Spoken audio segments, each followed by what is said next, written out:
Buongiorno, buongiorno, ben ritrovati con Focus TG e di nuovo allerta per il maltempo. Da questa sera riprenderanno le precipitazioni, pare che possano essere piuttosto intense e quindi c'è preoccupazione sia a Castelfranco che a Campo San Piero, dove andremo a diretta per capire qual è lo stato di allarme dopo l'esondazione del Muson e della Venale a Castelfranco.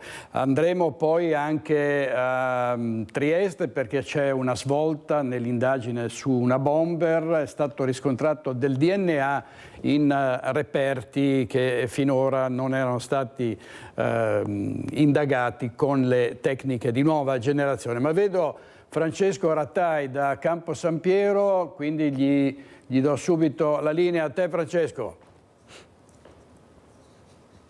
Buongiorno direttore, buongiorno ai nostri telespettatori. Sì, siamo a Campo San Piero, lo vedete, siamo nel punto in cui il Muson dei Sassi ha rotto. L'argine è stato ripristinato, si continua a lavorare per creare appunto una maggior sicurezza, perché la paura non finisce, perché le vedete in cielo, le nuvole sono cariche e in serata arriveranno altre precipitazioni. Il presidente della regione Luca Zaia ha detto che sarà allerta rossa. Il problema non è molto nelle precipitazioni che arriveranno, perché le precipitazioni sono previste nei 100 millimetri circa. Il problema è legato ai terreni che sono carichi d'acqua, non assorbono più. Questa via Basse, via Guizza Basse, la vedete, è la via che è rimasta, che è stata allagata da questa rotta arginale nella notte tra venerdì e sabato. Venendo abbiamo notato questa cosa, che è pieno di residui che sono stati accatastati lungo la via per permettere il recupero da parte della nettezza urbana. Ecco, sono veramente molti i sacchi neri con materiale che è andato deteriorato, una perdita ingente per i cittadini ma anche per le aziende. Una stima invece è stata fatta da parte della CIA, l'associazione di categoria che rappresenta gli agricoltori, perché molti i campi che sono andati sott'acqua, molti i campi che sono andati, intanto vedete continuano i lavori, vedete questo mezzo sta andando a livellare quello che è l'argine sinistro del Muson dei Sassi, un fiume che chiede veramente, è sempre molto attenzionato. Il problema di Castelfranco è legato anche al Muson dei Sassi, che passa appunto nell'Alta Padovana. Dicevamo, la conta dei danni: gli agricoltori hanno stimato che il 15% del territorio è andato sott'acqua, particolarmente colpite le zone del Vicentino, del Padovano, del Trevigiano e del Veneziano. Cosa è andato perso? È andata persa la semina, perché questo è periodo di semina, e anche se i campi sono stati arati e seminati, quindi bisognerà tornare a seminare, quindi bisogna lavorare di nuovo sui campi. Le prime stime degli agricoltori parlano di 50 milioni di danni. La soluzione: bacini di laminazione, ma anche bacini che contengano l'acqua, perché di tutta l'acqua che è venuta giù solo il 5% viene trattenuto, e gli agricoltori dicono attenzione, perché il rischio è che quest'estate ci sia siccità, quindi tutta quest'acqua che abbiamo avuto in abbondanza e che ha creato tantissimi problemi, la vediamo scorrere e andare verso il mare. Solo il 5% di quest'acqua viene trattenuta. Il rischio è che quest'estate ci sia necessità di utilizzarla. L'appello che fanno appunto gli agricoltori, ma non solo loro, è bisogna fare delle infrastrutture che permettano da un lato di trattenere l'acqua e dall'altro di alleggerire il carico dei fiumi, per evitare quello che vedete qui, la rottura. Lo vedete quanto era arrivata alta l'acqua, da quanto è schiacciata la l'erba sul dorso dell'argine. Anche là è stato riparato, là non è franato del tutto l'argine perché avrebbe creato ulteriori danni anche alla parte destra verso Campo San Piero. È stato sistemato per quello che si riesce a fare anche in velocità. Ecco, questa è la situazione. Sopra di noi sono molte le nuvoli, là le previsioni parlano in serata di prime precipitazioni. C'è molta attenzione da parte di protezione civile regionale, le varie protezioni civili dislocate sul territorio. Noi siamo qui a monitorare il territorio, a cercare di capire come si svilupperà quella che speriamo non sia una nuova emergenza. Francesco Rattai, vediamo allora adesso un servizio che riguarda appunto gli agricoltori, i danni all'agricoltura. Vediamo. Questo è il video di stamattina del lunedì. Questo qua dovrebbe essere mais qua sotto. E ancora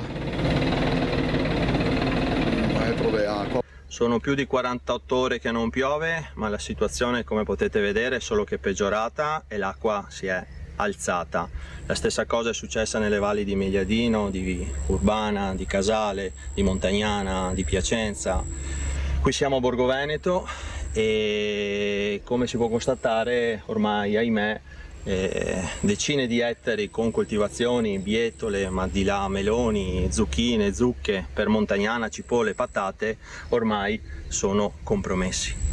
Questo perché? Perché l'acqua non è defluita, con il fermo pompe causato dall'innalzamento del Fratta ha portato a questa situazione. Nonostante la pioggia non cada da giovedì sera, la Bassa Padovana ancora non ha smaltito tutta l'acqua caduta. L'agricoltura nella zona di Montagnana e Borgo Veneto è in ginocchio, con i campi ancora sommersi, come raccontano i video girati dagli imprenditori del territorio.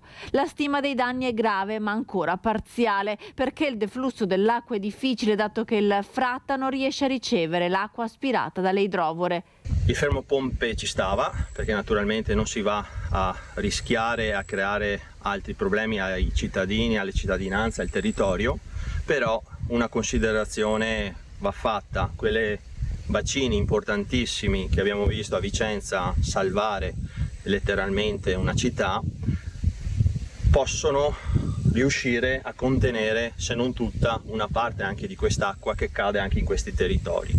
Nel territorio dovremmo realizzare due bacini, c'è il bacino Anconetta e il bacino Mediadino San Vitale, Valli Mocenighe, uno molto più grande, l'altro un po' più piccolo, partiti sempre nella progettazione del 2010. Sono 6 funzionanti, ma ce ne mancano altrettanti. Speriamo che si faccia presto nei lavori, nel mettere anche quelle risorse che mancano, perché una situazione così non può più durare. E la preoccupazione cresce in vista delle nuove piogge previste per le prossime ore. Tra poco poi ci collegheremo con Castelfranco con Alessio Conforti per sapere cosa si prevede, quali sono le misure per evitare altri allagamenti. 7 feriti intanto, purtroppo ancora incidenti stradali in un sinistro avvenuto nella tarda serata a Portogruaro tra una BMW, un Opel Corsa e un Audi RS3. Le squadre dei Vigili del Fuoco hanno messo in sicurezza i mezzi, tutti finiti fuori strada, tra cui una in un campo agricolo. Gli operatori, utilizzando cesoie, divaricatori e martinetti idraulici, hanno estratto 3 persone rimaste incastrate negli abitacoli. Tutti e 7 feriti sono stati stabilizzati dai sanitari del SUEM, intervenuti con più ambulanze, l'elicottero e trasferiti in diversi ospedali. 2 persone in gravi condizioni. I carabinieri hanno deviato il traffico e eseguito i rilievi dell'incidente. Le operazioni di soccorso dei Vigili del Fuoco sono terminate alle 3 di questa mattina. C'è stata ancora una tragedia lungo la Romea in località Codevigo in provincia di Padova. Una moto a bordo marito e moglie si è scontrata frontalmente con un'auto. Nulla da fare per i due coniugi. Più tardi avremo in collegamento Andrea Danna, dei familiari delle vittime della strada, che propone da tempo l'utilizzo di un airbag per motociclisti. Vediamo il servizio intanto. Una gita al mare a Chioggia, qualche ora di relax, poi il ritorno in moto verso casa a Spinea. Mario Mazzucato, 68 anni, e la moglie Morena Boscolo, 66, sono morti in serata vittime di un drammatico incidente stradale avvenuto lungo la Romea a Codevigo in provincia di Padova. La due ruote, forse in fase di sorpasso, si è scontrata frontalmente contro una monovolume di turisti stranieri che viaggiavano in direzione opposta. Uno schianto violentissimo. Per i due motociclisti non c'è stato nulla da fare. Ad accorrere sul posto alcuni passanti che hanno prestato i primi soccorsi, poi sono intervenuti gli operatori del SUEM 118, nulla da fare per i due coniugi, feriti in maniera lieve gli occupanti della vettura che stavano andando in villeggiatura. Marito e moglie erano in pensione. Mario Mazzucato era stato un delegato storico della COP per il sindacato Filcams CGL del commercio e servizi. Dolore e cordoglio da parte della categoria che, quando ha saputo della doppia tragedia dei coniugi, ha espresso vicinanza alla famiglia. La polizia stradale sul posto per ricostruire la dinamica della tragedia. E come avrete saputo è stato individuato, scoperto il tristemente famoso Fleximan che ha tranciato di netto moltissimi pali dell'auto Velux in Veneto e sembra anche in altre regioni. È un metalmeccanico di 42 anni. Vediamo. È collaborativo ma non ha fatto alcuna ammissione. Giorgia Furlanetto, avvocato di Enrico Mantoan, il 41enne originario del Padovano, sospettato di essere il Fleximan del Polesine, descrive così il suo assistito e smentisce qualsiasi confessione dell'uomo indagato dalla procura di Rovigo, che gli contesta episodi di danneggiamento ai Velox avvenuti nel Polesine tra il maggio del 2023 e il gennaio del 2024. L'avvocato Furlanetto smentisce anche che nell'alloggio del 41enne siano stati sequestrati arnesi. Al momento solo 2 tablet e il cellulare sono stati prelevati dai carabinieri durante le perquisizioni del monolocale dove Mantoan viveva ad Ariano Polesine. Enrico è sereno e ringrazia tutti coloro che gli stanno dimostrando grande solidarietà e sostegno, continua il legale in un comunicato stampa. Nel sito internet del gruppo Pro Italia infatti è scattata una raccolta fondi non ufficiale per sostenere le spese legali per il presunto Fleximan. Il 41enne è un militante di Forza Nuova e l'avvocato Furlanetto parla di campagna diffamatoria causata dal suo orientamento politico. A dicastrare Mantoan, in base al materiale acquisito dalla procura, ci sarebbero le immagini delle telecamere di videosorveglianza che l'avrebbero ripreso in modo piuttosto evidente a Rosolina ad inizio gennaio nell'ultimo danneggiamento. E c'è una clamorosa svolta nelle indagini su una bomber, l'attentatore che ha insanguinato il Veneto oltre ai 30 anni fa. 30 anni dopo, analisi sui reperti recuperati dalla Procura di Trieste e risulta appunto il ritrovamento del DNA e quindi una svolta importante. Vediamo cosa dice però a riguardo l'avvocato Mario Panitz, che è molto scettico al riguardo. Il DNA di una bomber sarebbe emerso analizzando vecchi reperti grazie a nuove tecniche investigative. È la notizia diffusa stamani da alcuni quotidiani locali, che però non trova riscontro dagli ambienti della Procura di Trieste, se non per quanto riguarda le analisi più precise alla luce degli strumenti di ultima generazione su un numero consistente di reperti relativi agli attentati compiuti dal misterioso bombarolo del Nord-Est dal 94 al 96 e dal 2000 al 2006 nelle province di Pordenone, Udine, Treviso e Venezia. Al momento dunque non ci sarebbero novità di rilievo, anche perché un DNA era già stato estratto in passato, come ci ha confermato lo storico difensore dell'ingegnere Elvo Zornitta, per anni principale sospettato e poi scagionato, ma rientrato tra gli indagati di questo filone bis dell'inchiesta. L'avvocato Maurizio Panitz è a dir poco perplesso sulle notizie diffuse oggi.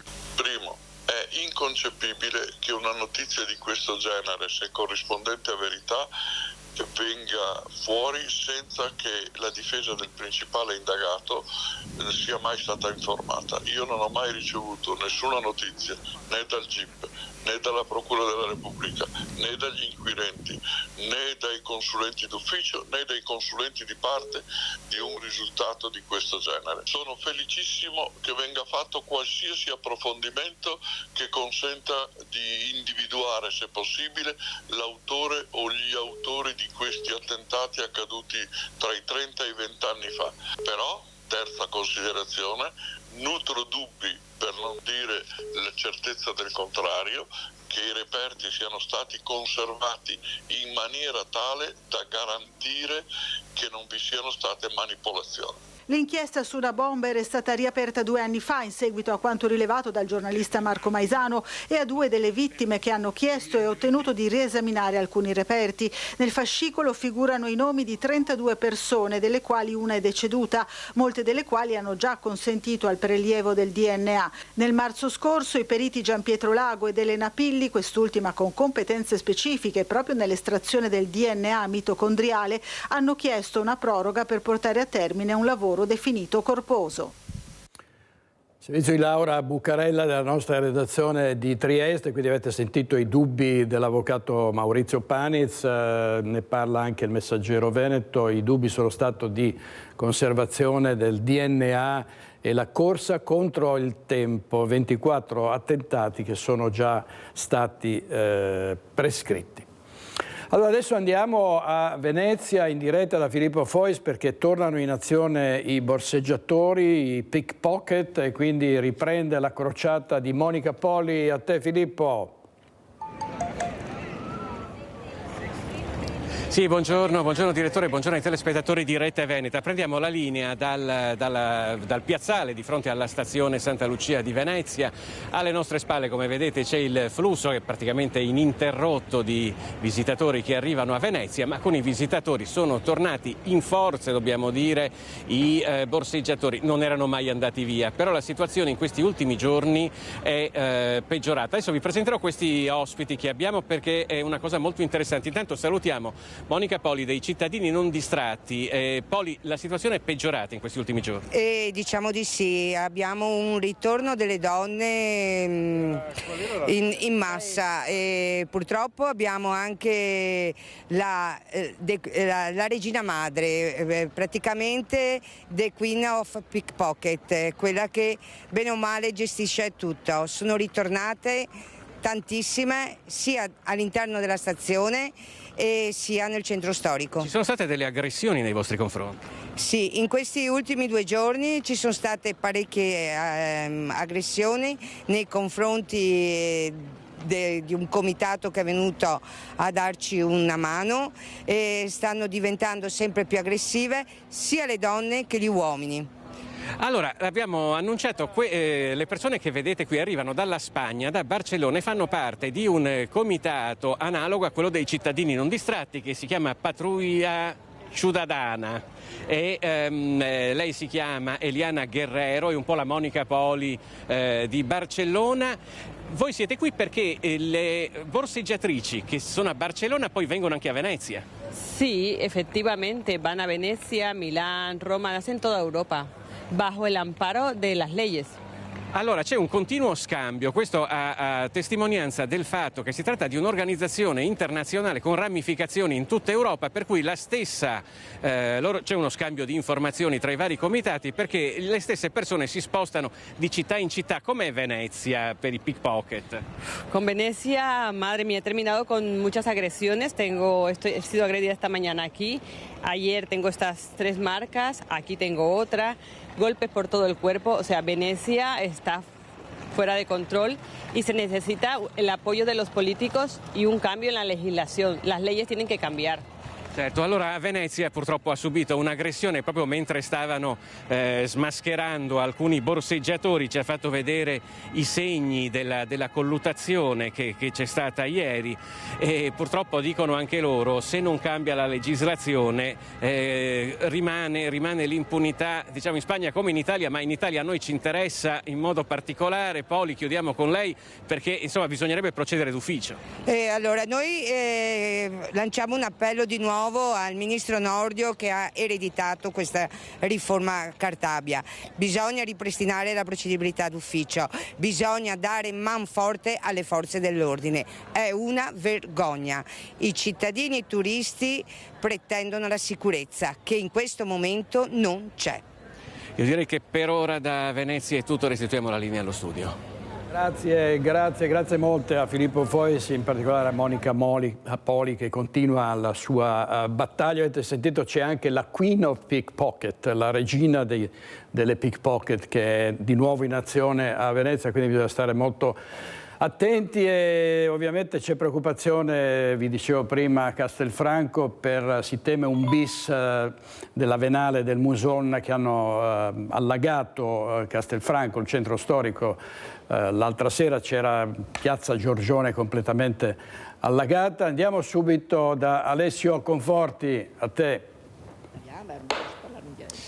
Sì, buongiorno direttore, siamo proprio a Castelfranco, come diceva giustamente, nelle pertinenze esterne dell'hotel Al Moretto di Castelfranco, una struttura ricettiva tra le più danneggiate. Siamo stati poco fa all'interno degli scantinati, poi insomma vi faremo anche vedere le immagini nel corso dei telegiornali. Con me c'è la titolare Luciana Rigato che da decenni gestisce la struttura con il prezioso collaboratore Nicolò Gazzola. Siamo all'esterno, signora Luciana, perché gli scantinati purtroppo sono pesantemente danneggiati e qui grazie anche alla collaborazione di Nicoletta riusciamo a farvi vedere che cosa c'è. Sono ore di intenso lavoro per cercare di rimettere un po' tutto a posto, ma i danni sono ingenti. Buongiorno. Vorrei dire due cose. La prima, che eravamo terrorizzati alla sera, tutti, e siamo rimasti soli e questo mi dispiace. È appena andato via il sindaco, il quale mi ha detto, posso dirlo in dialetto? Prego. Cosa fa un sacco di parole? Ecco. E io ho risposto, e hanno ragione. Lei vuole fare anche un ringraziamento, però so che ci Sì? tiene. Allora, questo è soltanto la premessa, però guardate, io devo ringraziare i giovani. Devo ringraziare i giovani del rugby di Castelfranco, sono venuti, sono stati meravigliosi, non soltanto loro, ma dopo tanti altri giovani che sono venuti per aiutare. Guardi, io ho 80 anni e nella vita, e la preoccupazione più grande era per i giovani, perché tutto quello che vedo, tutti quei messaggi che mi arrivano sono distruttivi. E naturalmente emergono soltanto i cretini di turno come quelli dei panettoni, giusto? Lei ovviamente vuole fare un ringraziamento a chi l'ha aiutata, Sì. però è anche il caso di dire, diceva prima che non era la prima volta che c'era. No, è la quarta volta che noi ci troviamo con l'acqua in via San Pio X. E nessuno ci ha mai detto niente e non hanno mai fatto niente. Però non è questo che voglio fare in questo momento. Io vorrei ringraziare i giovani. Ero preoccupata perché pensavo che i giovani non fossero così e invece ci sono moltissimi giovani meravigliosi ed è giusto che tutti lo diciamo ed è giusto che questi giovani vengano premiati, certo, perché per tutto quello che stanno facendo. C'è un po' di preoccupazione per le previsioni del tempo di questa sera. Voi siete al lavoro per cercare di ripristinare il tutto, ecco, continuerete anche chiaramente nelle prossime ore, no Nicolò? Sì, certamente, nelle prossime ore cercheremo di arginare il più possibile perché l'allerta meteo è non si sa se arancione o rossa, stanno valutando, siamo in contatto diretto per capire anche noi come fare e cercare di arginare il più possibile questa volta. Sì. Ecco, in chiusura signora, i danni ancora non sono stati quantificati? Se volete dare un'occhiata, guardate quella metà dei danni.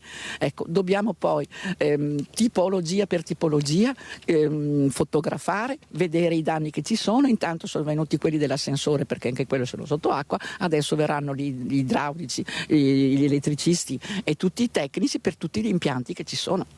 Allora direttore, io lancio un servizio perché qui siamo a Castelfranco ma ad Asolo, a 3 giorni dal nubifragio, dopo la paura e lo sconforto monta la rabbia tra i cittadini. Allora il servizio e poi rientriamo qui per lanciare un altro contributo.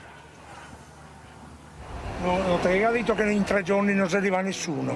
Non è arrivato nessuno, né protezione civile, né vigili del fuoco, nessuno. Ma dove c'è che sta lui? Qua. E si era già evacuato? No, e dopo ci siamo lamentati perché abbiamo portato fuori la roba e dovevamo metterla anche in ordine.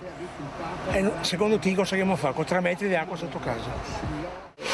La verità è che comunque ci siamo sentiti un po' soli perché non abbiamo avuto molte persone, diciamo, istituzionali che dovevano venire, che sono venute. Dopo la paura, dopo lo sconforto, ora monta la rabbia tra i cittadini di Asolo. Rabbia per i mancati aiuti, ma soprattutto per quanto perso nell'alluvione, come tra i condomini di Via della Sega a Villa d'Asolo. Questa è una macchina da quanto? Questa mi sembra l'ha pagata su 25.000 euro. 25.000 euro? Sì. E non si può recuperare? No, per recuperare devi aprire il motore, togliere l'acqua c'è dentro, togliere l'acqua sulle centraline che non ti conviene. Lei invece ha la caldaia? Sì, la caldaia pellet, bollitore che dall'altra parte anche quello è negato, dalle camere di caldaia. Più canna fumaria, più impianto, da 6 mesi fregati 10.000 euro, volati. Ora, oltre alla perdita economica, c'è anche il problema di tornare alla normalità. Frigo, guarda che te lo faccio vedere, pieno di carne. Il congelatore non è frigo, guardalo.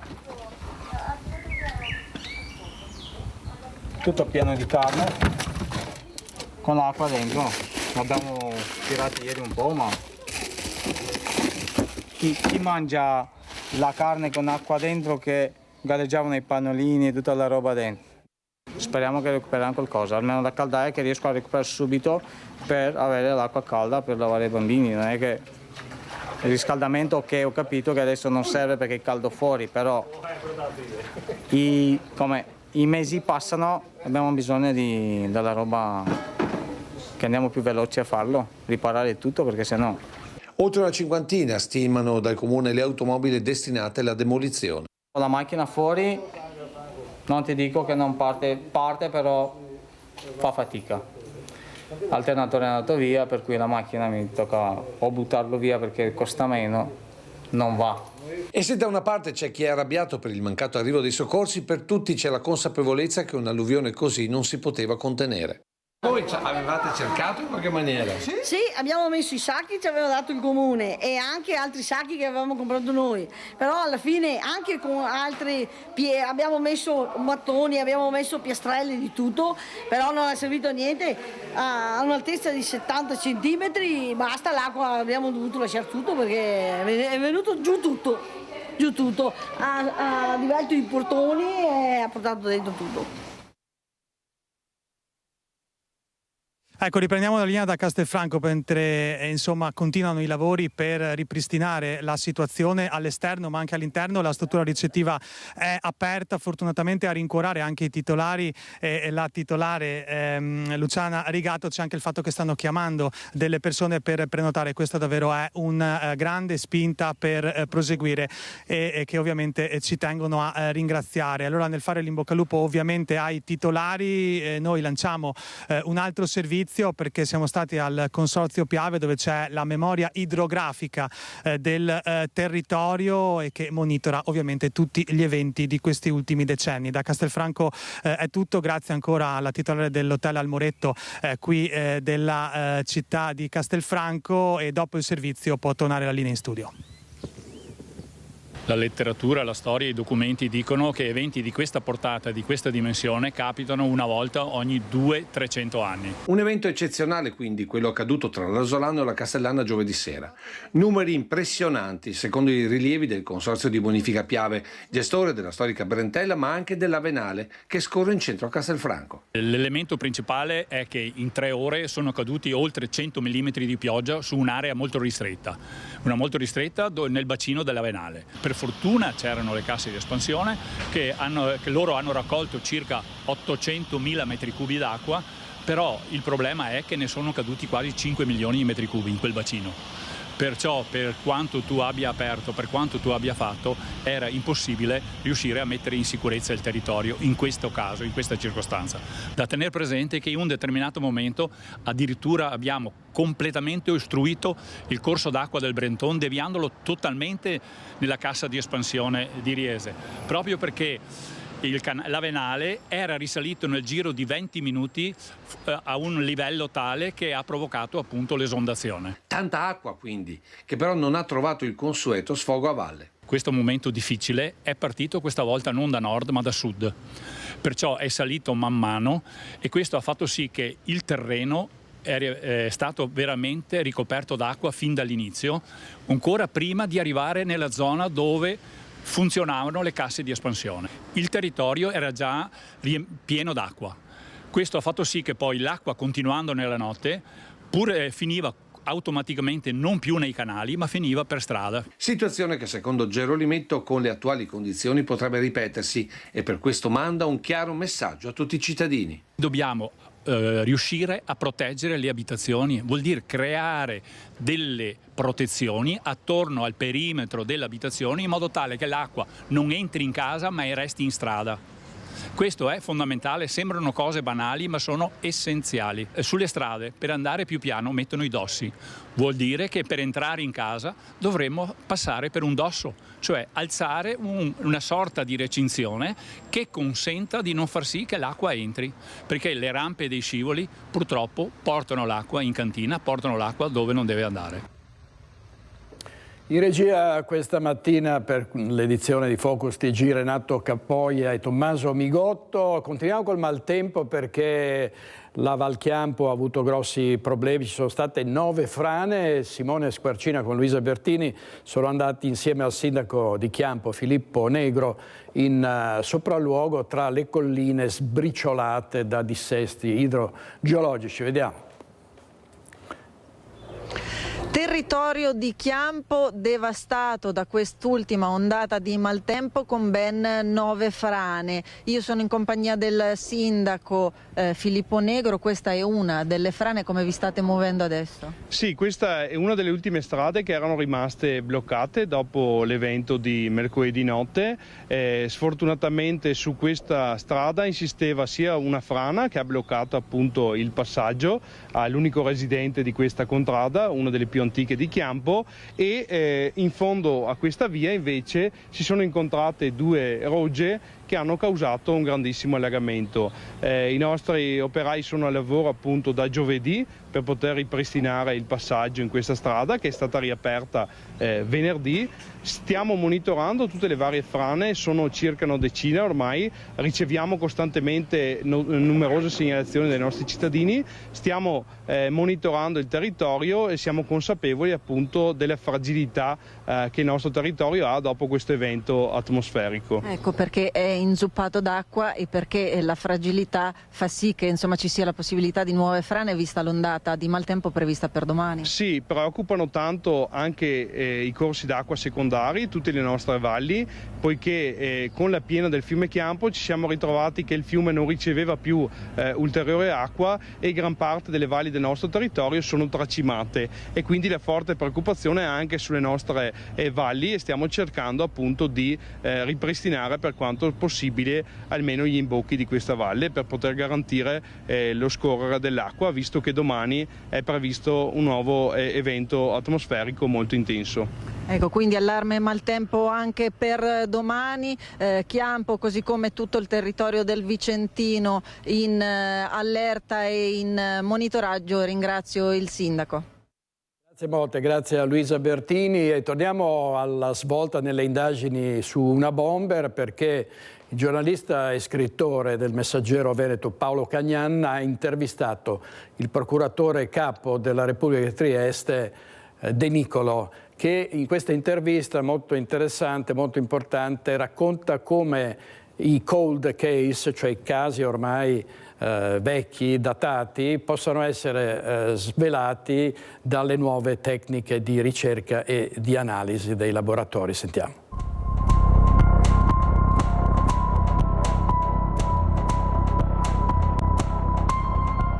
Lei si è occupato a lungo del caso Una Bomber. Cosa le ha lasciato umanamente, ancora prima che professionalmente, questa attività?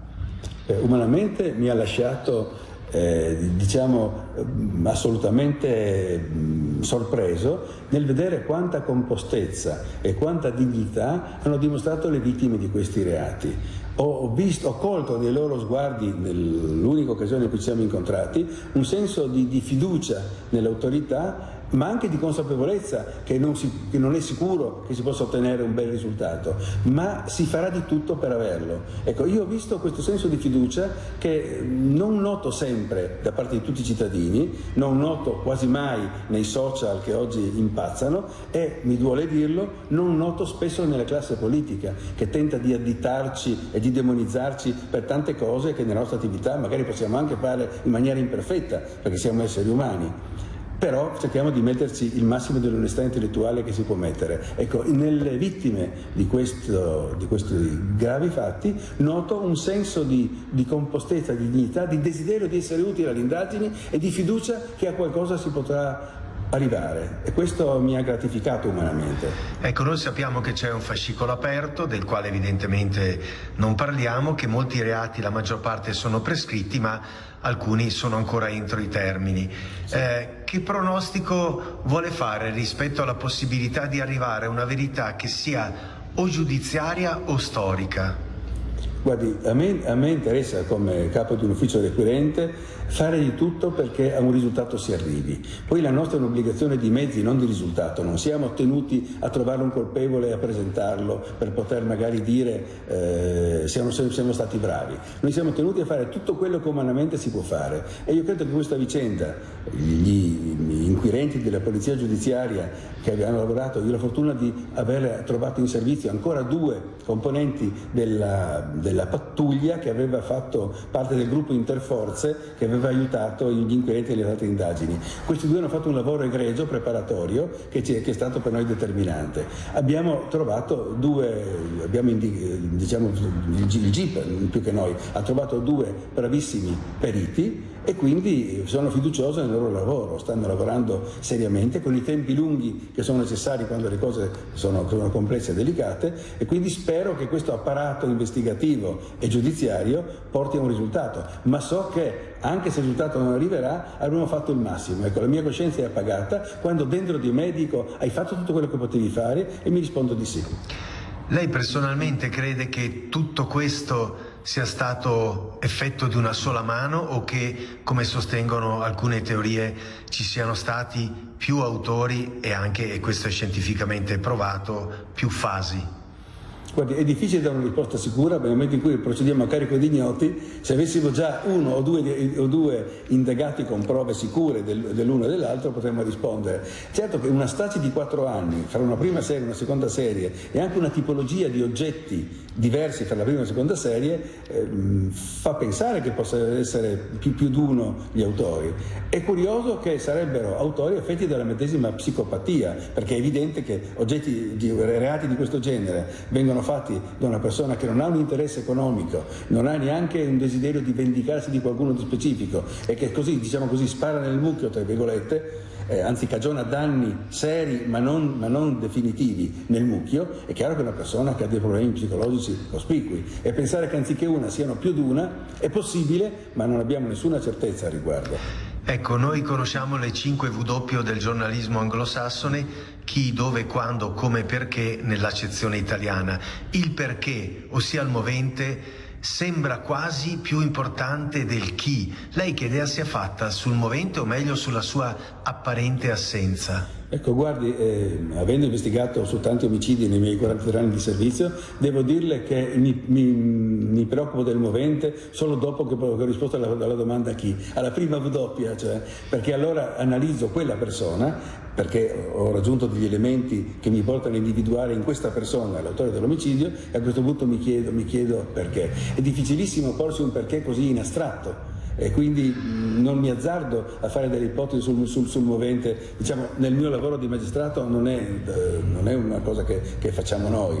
Magari uno psicologo, uno psichiatra, gente che è abituata a interrogarsi su questi problemi, potrebbe forse rispondere con maggiore acutezza di quello che potrei fare io a una domanda così in astratto. Quale movente può aver posto? Quindi di quale persona andiamo a caccia? Io dico, non andiamo a caccia, cerchiamo di trovare del DNA. Una volta che il DNA ci dovesse additare una persona, a questo punto potremmo dire: ma perché movente ha agito? Ecco, lei ha toccato il punto decisivo. L'indagine è riaperta, grazie ad alcune intuizioni investigative, ma soprattutto grazie agli strumenti che la genetica forense mette a disposizione degli investigatori. Rispetto a questo è evidente che la speranza è quella che l'estrazione del DNA da uno o più reperti, ovviamente conservati in modo tale che reggano anche dal punto di vista giuridico, possano essere sottoposti a comparazione di più soggetti. Rispetto a questo le chiedo la sua propensione da vecchio investigatore a credere nella scienza e nei suoi nuovi strumenti. Guardi, io ho sempre creduto nella scienza e pur nei miei 43 anni di servizio ho visto come la scienza è migliorata sotto tantissimi aspetti grazie all'esistenza di supporti tecnologici sempre più avanzati. Quindi che la scienza debba fornire un supporto anche alle indagini e all'attività giudiziaria non è una novità, è una cosa in cui ho sempre creduto. Un'esperienza professionale che una bomba mi lascia è il fatto che questa consapevolezza che la scienza offre e può offrire sempre nuove letture di fenomeni anche archiviati e quindi i nostri cold case, è bene periodicamente procedere a un riesame di questi casi, cosa che non si fa perché ciascuno di noi è talmente gravato da un fardello di nuovi reati che tutti i giorni finiscono sulle nostre scrivanie che non si va a pensare che si potrebbero benissimo valutare quali nuovi mezzi oggi la scienza offre per risolvere qualche caso di 3, 4, 5, 10 anni prima. Non ci si pensa e questo è un lascito professionale importante che mi dà l'inchiesta di una bomber. Raccomandare a chi mi sostituirà e raccomandare in generale a tutti i colleghi requirenti di non trascurare i cold case, consapevoli del fatto che chiaramente se siamo ad organici risicati, se le forze di polizia giudiziaria non ci possono dare più che tanto una mano perché sono anche loro oberate di 100.000 incombenze, però ecco, avere un occhio anche su questo, pur nel mare magnum delle cose da fare, è bene esercitarlo. Importante intervista del vice direttore del Messaggero Veneto Paolo Cagnan al procuratore della Repubblica di Trieste De Nicolo proprio sulla svolta nelle indagini per gli attentati di una bomber. Andiamo avanti con la cronaca nera. Una lite tra vicini di casa finisce a coltellate. È accaduto ieri sera in un condominio a Spresiano, ferito un 48enne, arrestato con l'accusa di tentato omicidio il vicino di 59 anni. Noi eravamo alla festa delle associazioni quando ci è stato detto dell'accaduto e siamo rimasti tutti quanti sconvolti dalla cosa. Shock a Spresiano dopo l'accoltellamento tra vicini di casa ieri sera all'ora di cena. Un litigio finito nel sangue con un 48enne portato all'ospedale per varie ferite d'arma da taglio alle braccia ed un 59enne arrestato dai carabinieri con l'accusa di tentato omicidio. Siamo in via Lazzari, su una zona centrale di Spresiano. In questa palazzina gli screzi tra i due condomini erano di lunga data, baruffe continue per il cane, per il parcheggio. Ogni futilità era occasione di discussioni e liti accese tra i due, fino a ieri sera quando dopo l'ennesimo diverbio il 48enne avrebbe staccato il contatore dell'elettricità del vicino e questi, in un eccesso d'ira, brandendo un coltello con lama di 15 centimetri e gridando "adesso lo ammazzo", prima ha aggredito il 48enne con uno spray urticante al volto, poi l'ha colpito con 3 fendenti. Il vicino si è difeso alzando il braccio per proteggersi e lì l'hanno centrato le coltellate, fortunatamente senza provocare gravissime lesioni, ma poteva davvero finire molto peggio.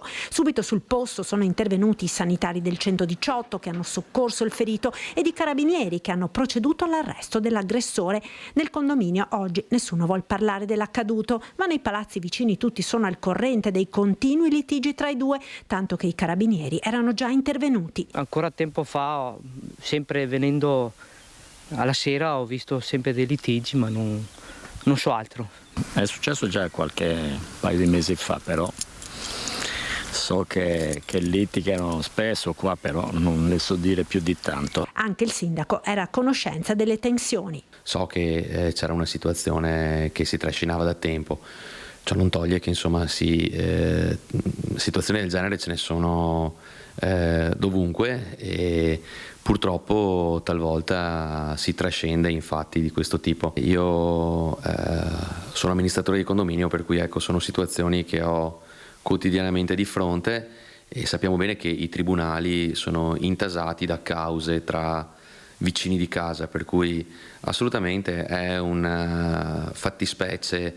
particolare, è una fattispecie che numericamente ha delle cifre importanti e fa parte anche della natura umana il litigio con il vicino. È chiaro che poi quando succedono cose del genere non si possono tollerare. Il sindaco di Spresiano Marco Della Pietra. Vediamo adesso un servizio della nostra redazione di Udine. Si tratta di un tentato omicidio.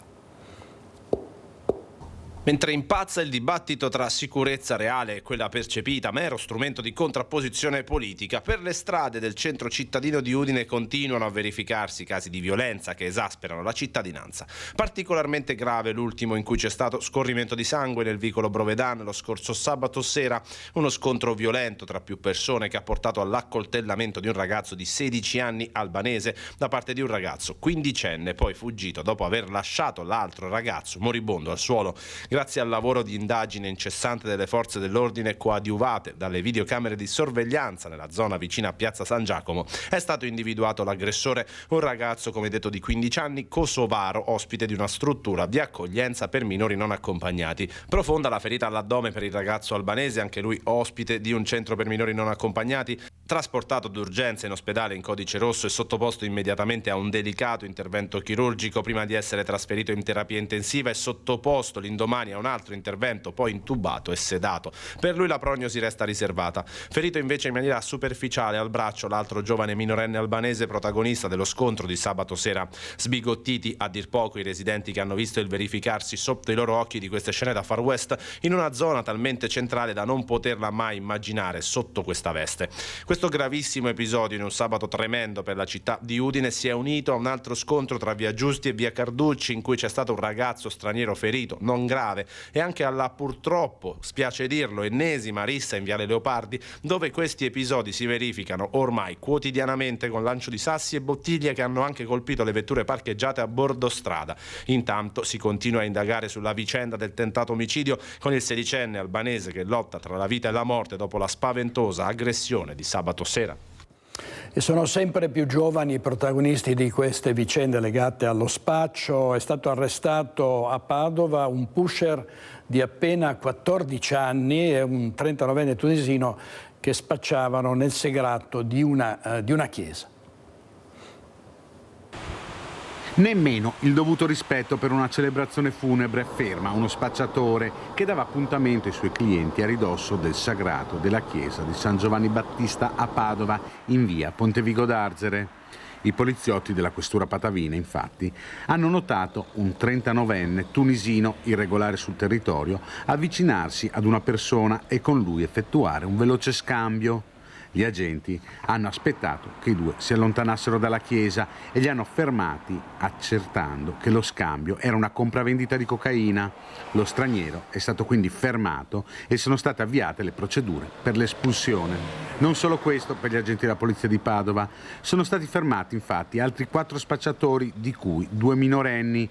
Particolarmente attivo un 14enne a cui i poliziotti hanno sequestrato 85 dosi di cocaina e un panetto di hashish. Tutto nasce dalla segnalazione dei residenti della zona di Chiesa Nuova che avevano notato persone sospette fra via Caporello e via Matteucci. Dopo un appostamento i poliziotti hanno notato un 50enne avvicinarsi in macchina al minore, già noto alle forze dell'ordine. L'uomo è stato fermato e trovato con una dose di cocaina appena acquistata. Il minorenne invece è stato seguito e infine controllato quando era arrivato al garage di casa sua. Lì gli agenti hanno ritrovato le 85 dosi di cocaina e i quasi 100 grammi di hashish, oltre a un bilancino di precisione e a 600 euro in contanti. Il ragazzo è stato accompagnato presso il centro di prima accoglienza di Treviso.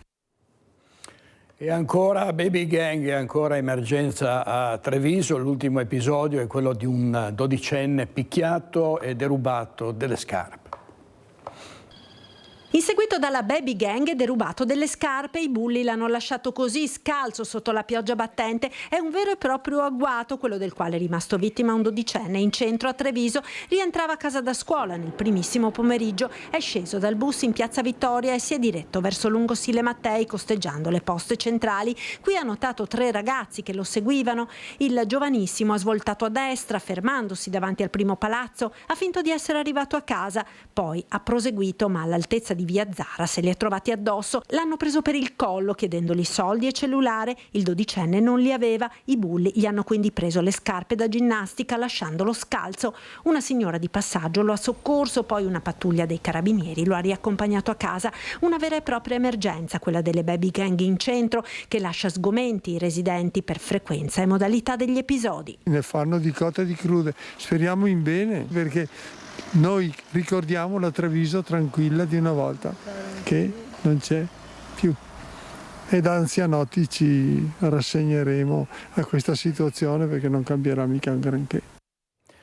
E ovviamente non facciamo altro che parlare anche di risse tra bande di ragazzi. È successo anche a Onè di Fonte, qui i protagonisti erano una decina, ci sono 3 feriti. Il sindaco Luigino Ceccato dice: giovani che vengono alle mani, è un fenomeno crescente che ci sta preoccupando.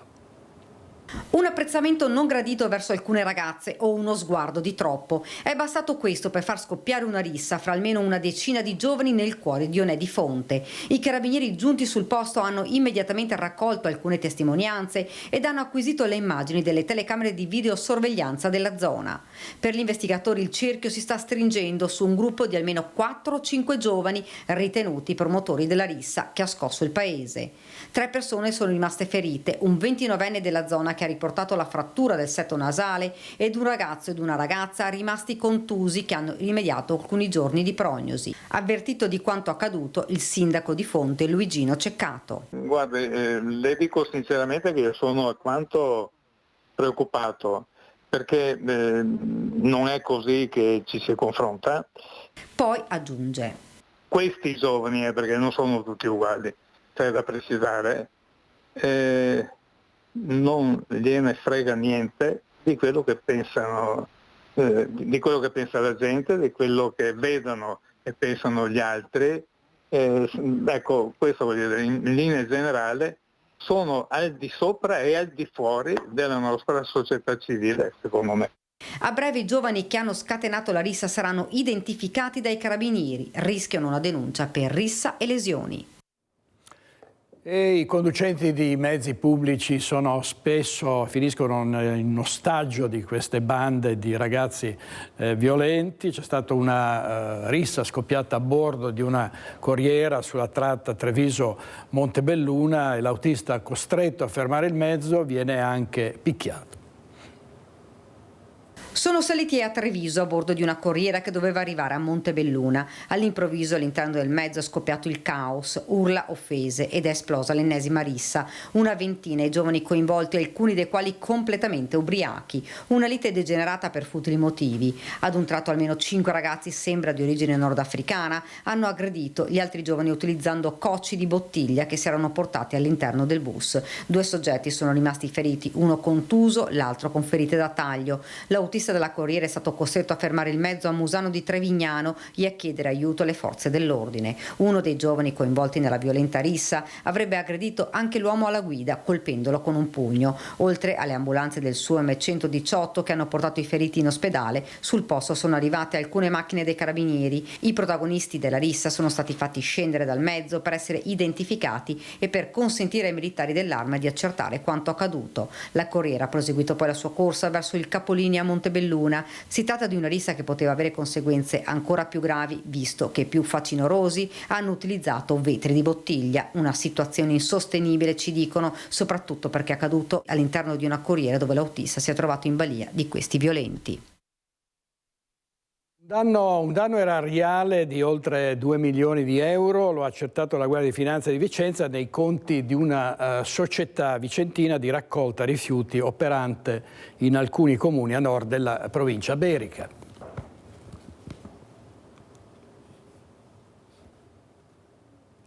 Ce l'abbiamo.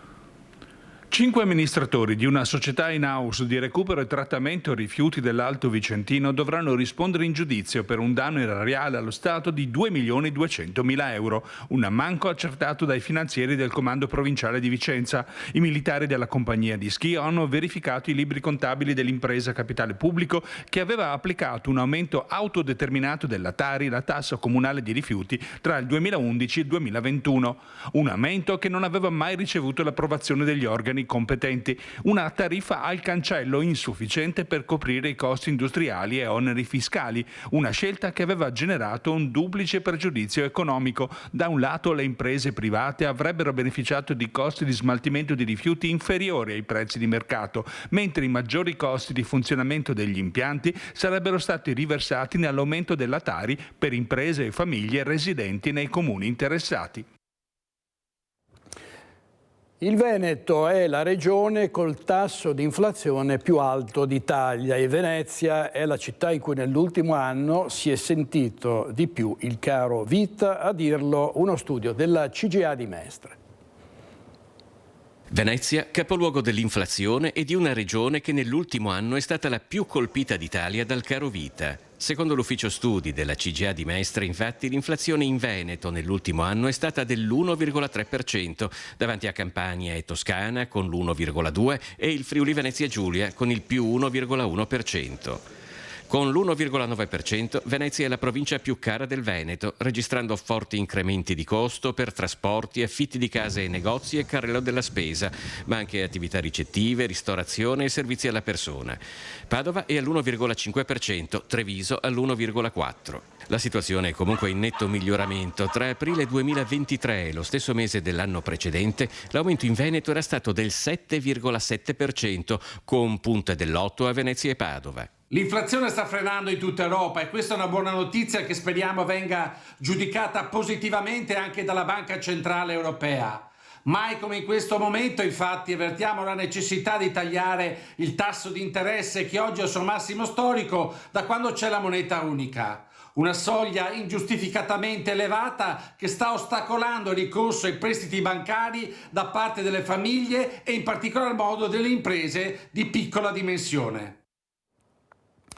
Allora, prima di andare in pubblicità per la prima pausa pubblicitaria, vediamo alcuni titoli. Questi sono quelli del Corriere del Veneto: maltempo in arrivo, forte perturbazione e allerta rossa, come dicevamo in apertura del TG, Bacchiglione e Muson, i fiumi più a rischio. E poi il DNA di una bomber, Francesca Girardi, che perse una mano e l'occhio destro 9 anni, dice: voglio incontrare il responsabile di tanto dolore. Autovelox parla del presunto Flexman, sono sereno, ringrazio tutti per la solidarietà, è stato travolto da messaggi di plauso e di solidarietà quest'uomo, autore di reati molto, molto gravi, perché come al solito c'è sempre chi apprezza coloro che si comportano in maniera del tutto riprovevole e soprattutto violando le leggi. Andiamo in pubblicità e torniamo subito con Focus TG.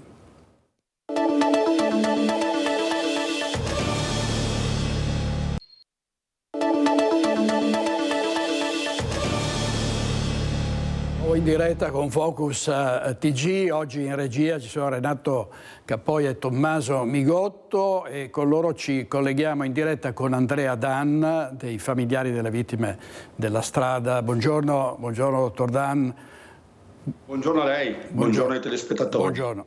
Andrea Dan perse una figlia in un incidente stradale a Codogné nel 1998, una bambina di appena 6 anni. Da quel giorno conduce una sua battaglia proprio per mettere in sicurezza gli automobilisti e anche i centauri, e abbiamo appena dato conto di un ultimo incidente accaduto sulla Romea. 2 coniugi in moto si sono scontrati frontalmente con un'auto e hanno perso la vita. Lei da tempo chiede che ci sia una legge che obblighi i centauri a indossare dei giubbotti con le airbag, è così?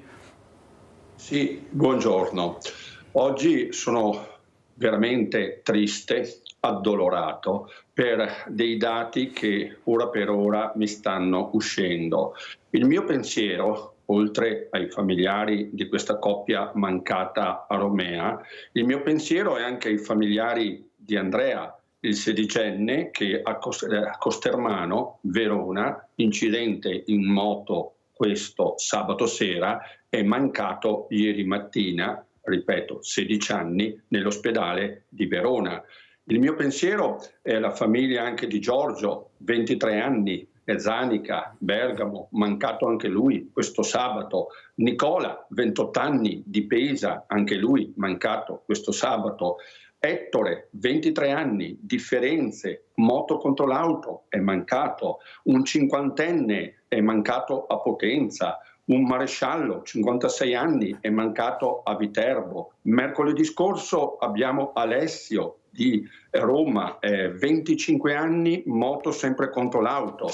Solamente nelle ultime 48 ore mancano 10 cittadini italiani, soprattutto giovani, mancanti con le due ruote.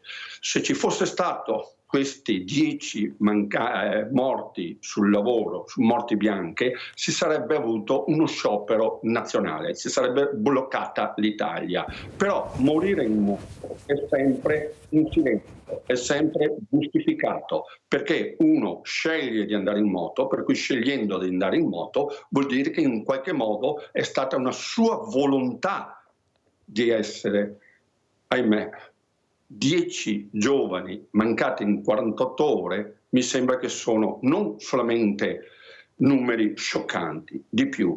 Quello che non accetto è la poca acribia istituzionale da parte dei nostri parlamentari, da parte dei nostri senatori, di dare fine a queste tragedie. Non ho ancora i dati aggiornati di ieri sera, però ogni giorno in Italia abbiamo una media di 2 morti sulle moto. Non dimentichiamo i feriti. A Mornasco, Como, 19enne in fin di vita. Brescia, un altro ragazzo 18enne, sabato elitrasportato in codice rosso. Beh, mi fermo. È davvero una strage senza fine, dottor Dann, sull'esigenza di indossare dei mezzi di protezione come questi giubbetti con l'airbag. Lei ha fatto molti interventi, ha chiesto che il legislatore intervenga su questo versante. Certo, ancora 3 anni fa è stata portata avanti dalla Regione Veneta, su nostra iniziativa, una mozione che è stata votata da tutti i 51 consiglieri regionali e quella mozione era stata depositata direttamente al Consiglio dei Ministri quando c'era il Premier Draghi. Ora abbiamo il nuovo codice della strada, per cui non vogliamo intromettere l'obbligo degli airbag ai motociclisti all'interno di questo codice della strada, perché altrimenti andremo alle calende greche nella votazione del nuovo codice della strada, non verrebbe più votato al Senato ma verrebbe riproposto un'altra volta alla Camera. Per cui chiediamo ai senatori veneti che prendino in mano questa iniziativa e portino con un emendamento, con un voto urgente direttamente al Senato, direttamente alle commissioni competenti, trasporti, infrastrutture, per poter dare termine a queste tragedie, per cui un emendamento a sé stante che venga votato dal Senato e portato direttamente alla commissione competente alla Camera, e che il Parlamento italiano voti l'obbligo degli airbag, che poi sia di esempio a livello europeo ma che sia di esempio a livello mondiale, perché la 12ª causa di morte a livello mondiale sono le moto, facendone parte chi muore di tumore, facendo parte di infarti, facendo parte di annegamenti, facendo parte degli omicidi, però una delle prime cause di morte sono le moto. Dan, grazie molte per aver partecipato a Focus TG, a presto, grazie, buon lavoro. Buon lavoro. Buona continuazione. Grazie molte. Ancora cronaca, paura per 2 escursionisti ruzzolati in un canalone lungo il sentiero 104 a Pieve del Grappa. in un ripido canalone tra balzi di roccia mentre stavano percorrendo il sentiero 104 del Colombera a Pieve del Grappa e riescono ad aggrapparsi a una pianta sul versante scosceso. Il soccorso alpino della Pedemontana del Grappa è stato attivato dalla centrale del SUEM di Treviso a seguito della chiamata di 2 escursionisti, padre e figlia di 75 e 45 anni, di Lusia, in provincia di Rovigo, quando si erano allontanati dalla traccia ruzzolando nella gola. L'elicottero di Treviso Emergenza ha sbarcato sotto il santuario della Madonna del Covolo l'equipe medica per caricare a bordo un soccorritore in supporto alle operazioni e altri 2 erano disponibili in caso di necessità. Il tecnico di elisoccorso, calato con un verricello di 50 metri, ha raggiunto l'uomo in posizione precaria, lo ha assicurato e affidato al soccorritore che lo ha nel frattempo affiancato, per poi recarsi dalla donna incrodata dalla parte opposta. I 2 sono stati fatti scendere più in basso in un punto agevole per il recupero, avvenuto sempre con il verricello. Accompagnati nelle vicinanze del santuario, l'uomo, che nel frattempo aveva accusato un malore, è stato trasferito in ambulanza e trasportato all'ospedale di Castelfranco. Servizio di Vanessa Banzato. Intanto infuria la campagna elettorale a Bassano del Grappa in vista delle amministrative dell'8 e del 9 giugno. Sentiamo cosa propone Nicola Finco per la sanità.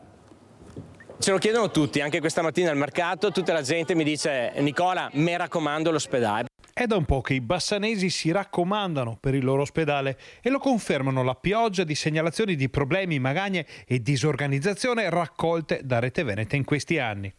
Lo confermano pure le migliaia di firme ricevute in Consiglio regionale proprio da Nicola Finco, che ora parte dalla grande qualità espressa da medici, infermieri e operatori del San Bassiano per ridare slancio all'ospedale del territorio. Noi puntiamo molto sulla qualità di questo nostro nosocomio, dobbiamo rilanciarlo a livello di immagine, a livello anche di attrattività dei professionisti, degli investimenti tecnologici, e quindi puntiamo molto sul potenziamento, e poi ovviamente vogliamo diminuire il più possibile quelli che sono i disservizi. Qualche esempio? Utenti del distretto 1 che devono andare magari a Sant'Orso o a Tiene per delle visite di routine, piuttosto che gente che deve recarsi in altopiano di Asiago per delle semplici visite. Abbiamo un ospedale che funziona, abbiamo un ospedale che merita ovviamente di essere potenziato. Sotto questo punto di vista diventa fondamentale il ruolo dei sindaci e quello del sindaco di Bassano, che per molti deve tornare a essere un punto di riferimento per tutto il territorio, anche sul versante delle strategie sanitarie. Il ruolo che deve avere il sindaco di Bassano e il presidente della conferenza dei sindaci è quello di un monitoraggio costante della sanità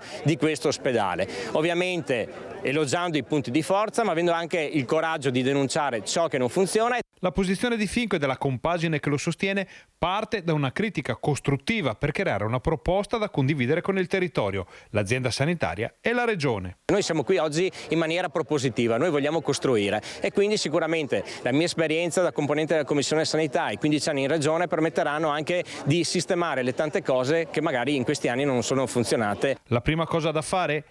Eccola. Il giorno in cui diventerò sindaco, una delle prime cose che farò sarà un incontro con il direttore generale proprio per trovare le soluzioni più opportune per limitare il più possibile quelle che sono le mancanze e i tanti disservizi che i cittadini bassanesi e non solo ci hanno denunciato nel corso di questi anni. Servizio di Ferdinando Garavello, e vediamo se i bassanesi hanno o meno le idee chiare su chi votare. Lei andrà al voto l'8 e il 9 giugno? Voterà? Penso di sì. Ha le idee chiare, sa già più o meno? Chiarissime. Qual è la cosa più importante per il futuro di Bassano? Cioè, dove bisogna andare a agire più di tutto? Secondo me, uno, anche sulla viabilità, che è importante, perché ci sono delle strade che per arrivare vicino ai centro devi fare tutto un giro madornale. Qualcosa sulla viabilità, soprattutto quella sostenibile, parchi, il verde. Ecco, questo io, senza poi considerare le case. Le case, che sono, molte case non ci sono, voglio dire, non sono affittate e molta gente cerca, c'è bisogno di case proprio. Lei va al voto l'8 e il 9 giugno? Penso proprio di sì.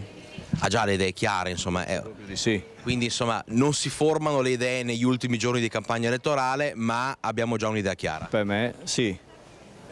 L'8 e il 9 giugno lei va a votare?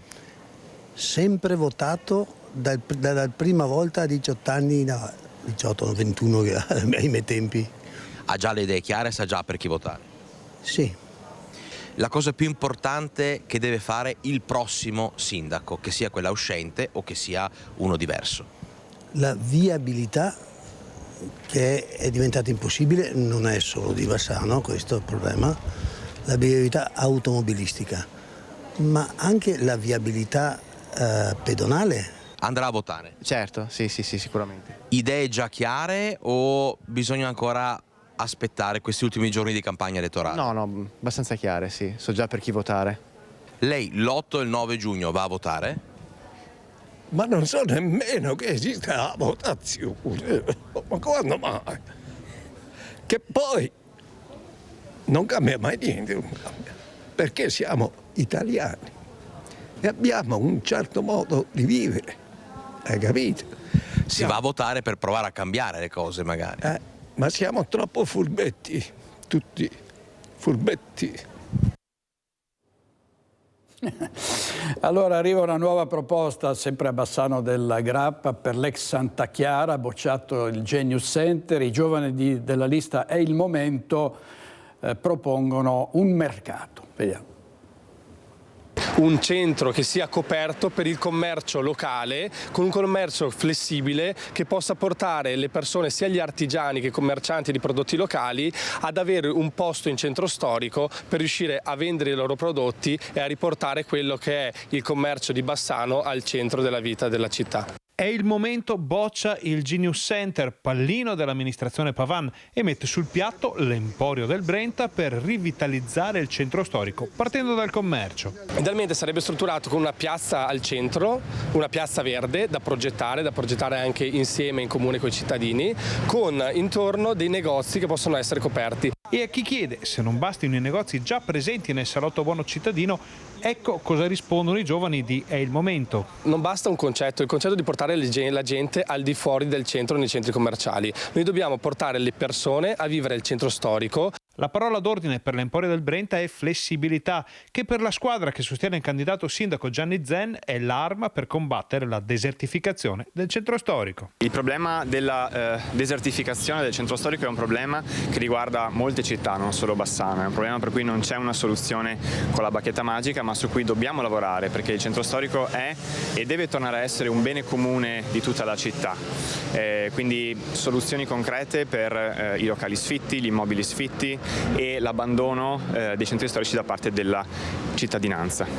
E questa soluzione che avete presentato, come va ad aiutare lo spopolamento del centro storico? Allora, è una soluzione che propone di creare un nuovo centro al quale le persone possono fare affidamento come punto di ritrovo, come punto per gli acquisti, come punto di crescita per l'economia locale. Chi è che può attribuirsi a Bassano del Grappa il titolo di centrodestra? Anche su questo è polemica rovente tra ex alleati. Pioggia di polemiche e frecciate fra ex alleati, ora su barricate opposte.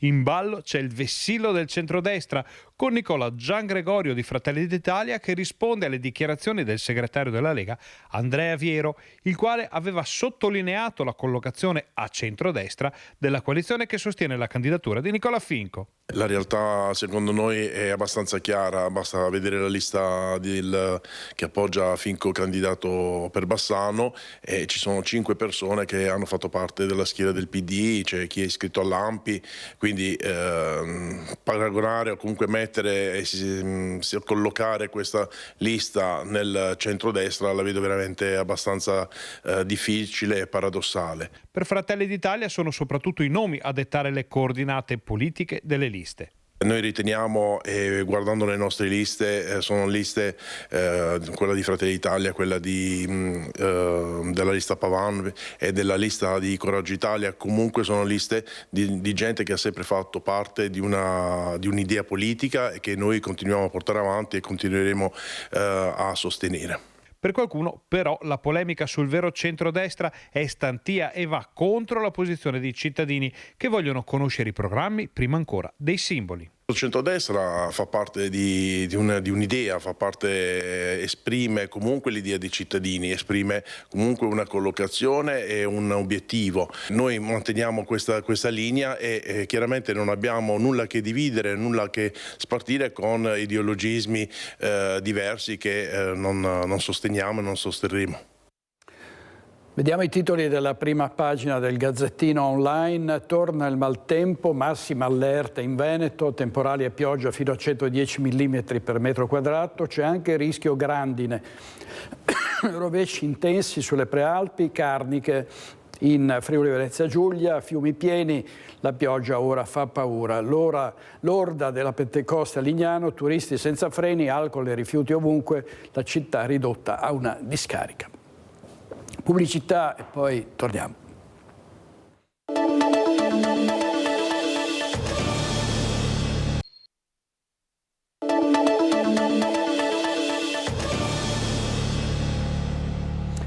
Il Papa a Verona, l'entusiasmo di un'intera città e tanti veneti arrivati proprio per seguire questa visita del Pontefice. Francesco è stato all'Arena, è stato nel carcere di Montorio, è stato al Bentegodi, quindi migliaia di persone che lo hanno ascoltato, ne hanno apprezzato i messaggi. Vediamo un titolo dell'Arena, il vescovo Monsignor Pompili, che parla di una grande festa di popolo e ovviamente grandi ascolti di Antenna 3 che è andata in diretta con tutta il viaggio del Papa a Verona, 11 ore di diretta della nostra emittente con degli ascolti straordinari. Vediamo. Benvenuto e bentornati in Veneto. Vai Fabrizio. Grazie. L'abbraccio di Verona a Papa Francesco che è tornato in Veneto dopo 20 giorni. Un'altra giornata storica fatta di emozioni e storie, di immagini, parole e musica che anche stavolta Antenna 3 ha raccontato in 11 intense ore di diretta, seguendo passo dopo passo le tappe ufficiali della visita del Santo Padre assieme alle voci dei fedeli, alle emozioni delle persone giunti da ogni parte del Veneto e non solo. Un grande impegno che ha coinvolto giornalisti e tecnici e che ancora una volta è stato apprezzato dai tantissimi telespettatori che assieme a noi si sono emozionati in questa giornata. Lo vedete nel grafico degli ascolti con la linea rossa che rappresenta Antenna 3, 427.000 gli spettatori che ci hanno seguito nella giornata della visita del Papa a Verona ed il messaggio di pace lanciato dall'Arena con l'immagine simbolo di questo giorno ha toccato i cuori.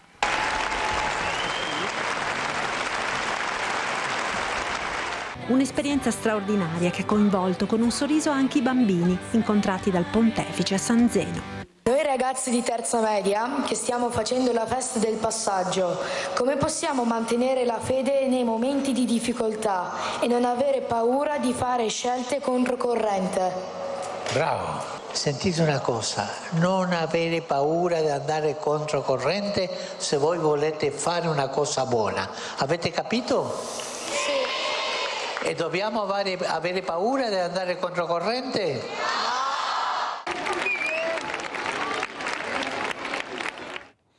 E a Ca' Foscari a Venezia un'alleanza tra studenti e le imprese per espandere le applicazioni dell'intelligenza artificiale a supporto dello sviluppo delle aziende. L'applicazione dell'intelligenza artificiale è un settore in piena e rapidissima espansione. 30 studenti universitari di marketing e e-business di Ca' Foscari hanno risposto così alle sfide lanciate da 10 medie e grandi aziende, ideando applicativi di intelligenza artificiale per agevolare il lavoro dei dipendenti, migliorare il rapporto con l'utente, ottimizzare i processi produttivi e rendere le imprese più competitive sul mercato, in una sorta di palestra di sperimentazione dove studenti, esperti e imprese possono inventare insieme il futuro. Creare cortocircuiti virtuosi fra giovani che oggi stanno studiando e sviluppando questi strumenti, le necessità delle imprese, ovviamente il tutto mediato da professori e ricercatori in grado di proporre metodologie di apprendimento che siano al passo con le sfide con le quali ci stiamo confrontando. L'utilizzo dell'intelligenza artificiale è declinata nelle applicazioni più svariate: aiutare i cittadini nelle pratiche comunali, migliorare gli standard delle visite mediche a domicilio, gestire automaticamente la mole di documentazione necessaria per partecipare alle gare d'appalto o interpretare le mappe catastali e valutare l'acquisto di nuovi terreni. Il mio team era composto da 4 studenti, abbiamo effettuato delle attività di brainstorming e poi seguito delle fasi di una metodologia per applicare l'innovazione nei processi aziendali, che è il design thinking. Noi studenti di economia e management possiamo fornire un contributo importante alle aziende e alle necessità che si trovano ad affrontare, soprattutto in questi mesi, in questi anni in cui l'innovazione tecnologica ci pone davanti a sfide molto complesse che richiedono anche una enorme rapidità di reazione. E sono tantissimi giovani che si chiedono quale strada imboccare dopo essere usciti dall'università o dopo essersi diplomati, e c'è ovviamente modo di capire cosa fare attraverso dei grandi eventi di orientamento al lavoro. Ce n'è stato uno alla CMP Arena di Bassano del Grappa. Bassano orienta con veramente tantissimi giovani, un fiume di giovani che è arrivato da tutto il Veneto. La scuola come passaporto per il futuro. Erano in tantissimi anche quest'anno per il Bassano Orienta, vetrina dell'orientamento scolastico tra stand, tutor, genitori, ma soprattutto loro, i nuovi studenti. Come sta andando la ricerca di questa scuola? Bene, bene. Su cosa sei orientata, se posso chiedertelo? È più commerciale. E la mamma ti sta dando una mano? Sì. Cerco di dare il consiglio in base a come la vedo pronta, in base ai gusti che ha personali. Guardare al futuro da più vicino, attraverso gli occhi e l'esperienza anche di chi insegna. Che domande vi hanno fatto i giovani?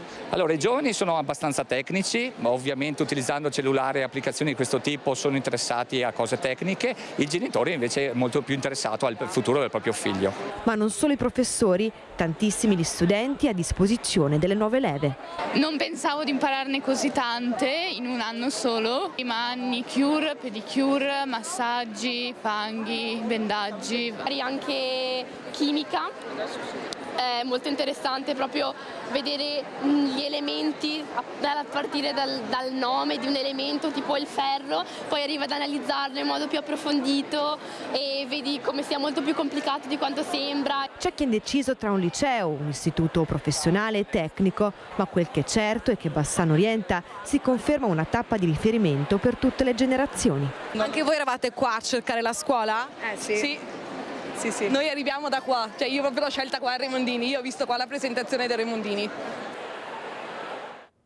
E a Treviso notte bianca, musei aperti anche di notte, poi la DJ10, una corsa a cui hanno preso parte migliaia di persone. Treviso è stata letteralmente invasa. Vediamo.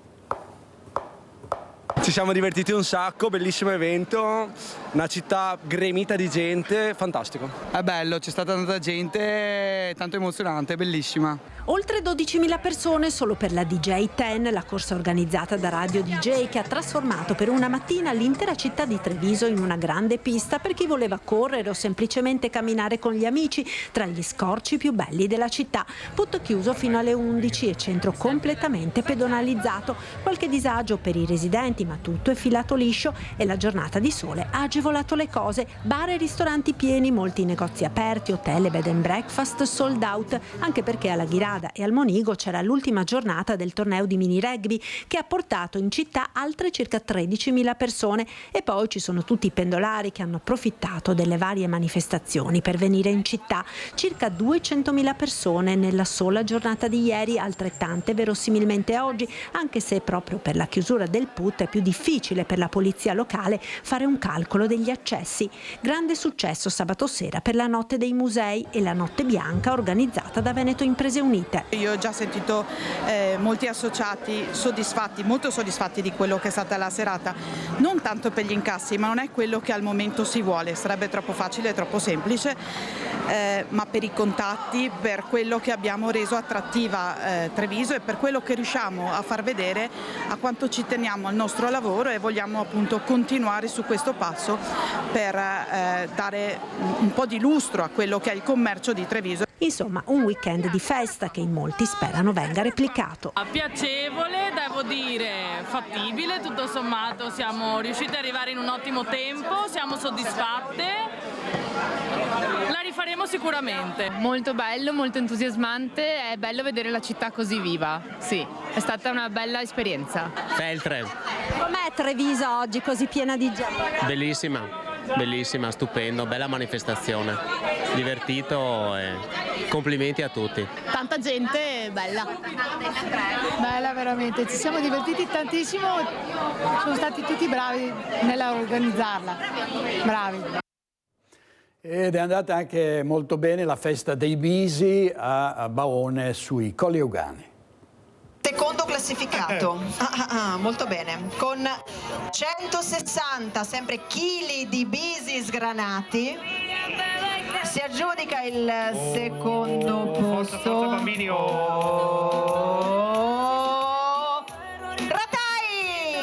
C'è anche un po' di media nord-est nel podio degli destegolatori di Piselli alla festa dei Bisi di Baone. Il collega Francesco Ratai conquista il secondo posto, dietro solo al sindaco di Sant'Elena Emanuele Barbetta, terzo il giornalista del Mattino di Padova Nicola Cesaro. 3 minuti di tempo per sgranare il maggior numero di perle verdi dei Colli Euganei, anzi destegolare per usare il termine tecnico.